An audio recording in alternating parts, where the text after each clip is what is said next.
తర్వాత సుబ్బరాయ శర్మ గారు వారి అభిప్రాయం తెలియజేస్తారు.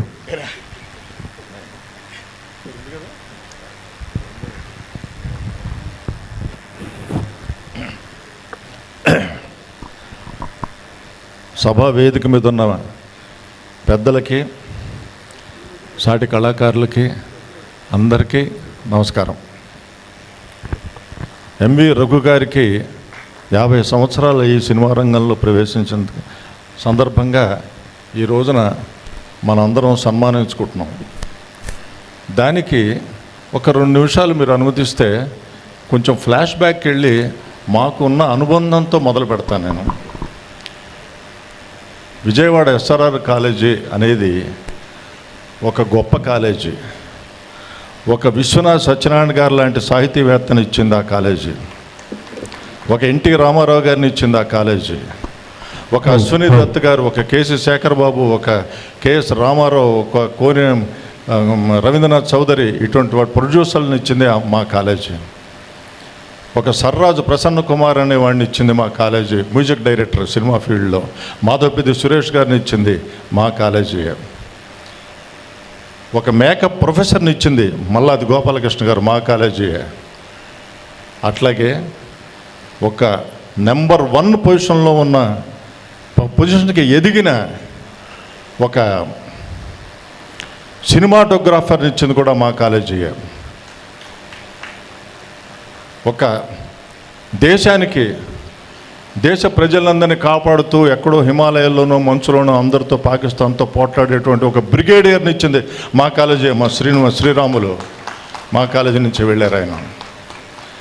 ఒక సంగీత నాటక అకాడమీ, వీణావాదనలో సంగీత నాటక అకాడమీ అవార్డును రాష్ట్రపతి చేతుల మీదుగా తీసుకున్నవాడు మా అయ్యగారి శ్యామసుందర్. ఇంత గొప్ప గొప్ప వాళ్ళని ఇచ్చింది మా కాలేజీ. ఆ కాలేజీలోనే మేమిద్దరం కూడా మాకిద్దరికి పరిచయం. 1967 సంవత్సరంలో నేను ఆ కాలేజీకి కల్చరల్ సెక్రటరీగా ఉండేవాడిని. కల్చరల్ సెక్రటరీ వెళ్ళిపోయే ముందు సీనియర్స్కి ఇస్తారు జనరల్గా. మేము పోటీ పడ్డాం దీనికోసం. అప్పుడు నేను చిత్రలేఖనం వేస్తుండేవాడిని, నాటకాలు కూడా చేస్తుండేవాడిని. చిత్రలేఖనం ఒక ఎగ్జిబిషన్ పెడితే నాకు కుడిభుజంలాగా తనుండి అప్పుడే చేరాడు కాలేజీలో. గుడిభుజంలాగా ఉండి దాన్ని విజయవంతం చేయడంలో చేసింది ఎంవి రఘు. ఇప్పటికి నేను మర్చిపోలేను. ఆ తర్వాత ఇప్పుడు ఇందాక రామ్మోహన్ గారు చెప్పినట్టు మనిషి అనేదే కాకుండా ఒక జంజాల లాంటి డైరెక్టర్ నుంచి కూడా మా కాలేజీ అని మీ అందరికీ తెలుసు కాబట్టి అతని పేరు నేను చెప్పలేదు. అతను ఆంధ్ర యూనివర్సిటీకి తస్మాత్ జాగ్రత్త అనేటువంటి ఒక నాటకం తీసుకెడితే అప్పుడు ఇంకా తను సెకండ్ ఇయర్లో చదువుతున్నాడు, బీఎస్సీ సెకండ్ ఇయర్లో చదువుతున్నవాడు. ఎట్లా చేస్తే బాగుంటుంది, దీనికి ఏ విధంగా అయితే బాగుంటుంది, అందరూ తెరలు కడతారు, దానికి ఒక ఇవి ఇస్తారు, డోర్ కర్టెన్లు కడతారు, అదే సెట్ అనుకుంటారు. కానీ మనవాడు అందులో ఒక సారాకి అలవాటు పడినవాడు సారా మానేస్తాను అంటే ఆ సారా వాడి కల్లోకి వచ్చి వాడితోనే ముచ్చాడు, నువ్వు నన్ను దగ్గర పెట్టుకోవాల్సిందే అనేటువంటి బిట్టుంటే దాన్ని ఎలా చేయాలని ఆలోచించి ఆ రోజుల్లో వీడు సారా సీసాలు బయటికి విసిరేస్తే ఆ సీసాలన్నీ మళ్ళీ లోపలికి వస్తుంటాయి. ఎన్నిసార్లు విసిరేసినా మళ్ళీ లోపలికి వస్తుంటాయి. అది క్రియేట్ చేశాడు రఘు.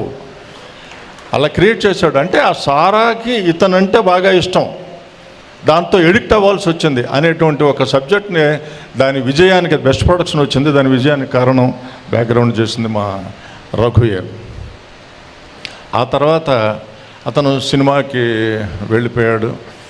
చాలామంది పెద్ద డైరెక్టర్ ఆ రోజుల్లో సినిమాటోగ్రాఫర్ విఎస్ఆర్ స్వామి గారు అంటే సామాన్యుడైన కాదు. ఎన్ని విజయవంతమైన సినిమా, ఆయన ముట్టుకున్న ప్రతి సినిమాను విజయవంతమైంది. ఒక కృష్ణ గారు, రామారావు గారు అందరితోనూ చేశారు. ఆయన దగ్గర చేరాడు. చేరిన తర్వాత ఈయన కొలీగ్స్ ఉంటారు, గోపాల్ రెడ్డి గారు, శరత్ గారు, ఇట్లాంటి కొంతమంది ఉంటారు కదా, వాళ్ళందరూ కూడా మెడ్రాస్ వెళ్ళి అప్పటికి బ్యాచులర్స్గా ఉండే రూమ్స్లో ఉండే రోజుల్లో అందరూ షూటింగ్ అయిపోయిన తర్వాత రూమ్కి వచ్చి రెస్ట్ తీసుకోవటం, భోజనం చేసి పడుకోవటం, మళ్ళీ పొద్దునకి వెళ్ళాలి కదా అని ఇటువంటి ఉంటే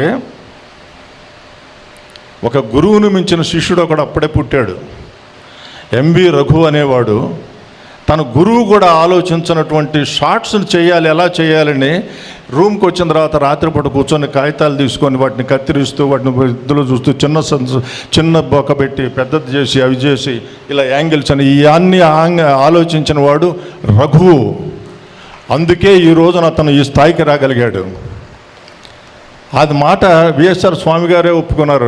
టెక్నికల్గా నాకు ఎంతో తెలియకపోయినా సరే మా రఘువు చాలా హెల్ప్ చేసేవాడు అని చెప్పేసి ఒక సభలో కూడా ఆయన చెప్పడం జరిగింది.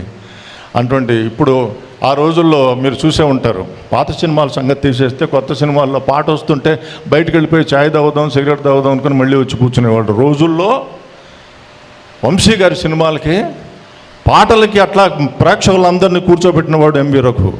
అంత గొప్ప కెమెరామెన్ అతను. మా కాలేజ్ స్టూడెంట్ అయినందుకు మేము అందరం గౌరవిస్తున్నాం. అందరి తరఫున నేను మాట్లాడుతున్నాను. అందరం మాకు చాలా గర్వంగా ఉంది, కాళ్ళు ఎత్తుకునేటువంటి గర్వంగా ఉంది. అతనికి ఈ సంవత్సరం 50వ సంవత్సరం అంటే 51 వచ్చేదాకా 50వ సంవత్సరమే కాబట్టి అనేక సన్మానాలకి అర్హుడు. అతనికి మళ్ళీ గొప్ప సన్మానం చేద్దామని ఈ సన్మానానికి ప్రాతిపదికన చేసినటువంటి వసీ గారికి అందరికీ కృతజ్ఞతలు చెప్పుకుంటూ, నాకు కూడా ఈ అవకాశం ఇచ్చిన అందరికీ కృతజ్ఞతలు చెప్పుకుంటూ సెలవు.